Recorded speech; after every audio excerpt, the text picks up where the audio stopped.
একটা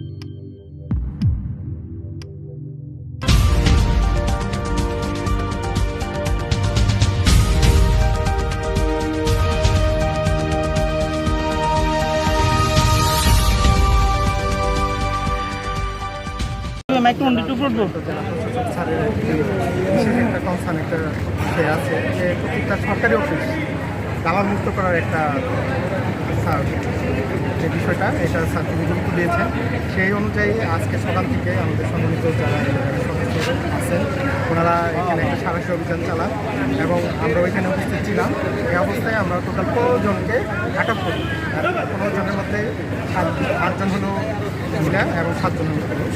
তা আসলে আমাদের যে এখানে ওনাদের উপস্থিতি এবং ওনাদের কাছে যা আমরা প্রমাণপত্র পেয়েছি এবং আমরা ওনাদেরকে হাতে নাতে আটক করেছি।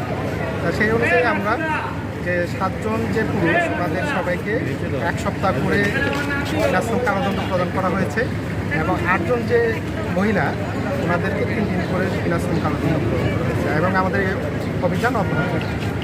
আপনার নাম আর পরিচয়টা? আমি টি এম রাসিফুল, সিনিয়র সহকারী কমিশনার ও এক্সিকিউটিভ।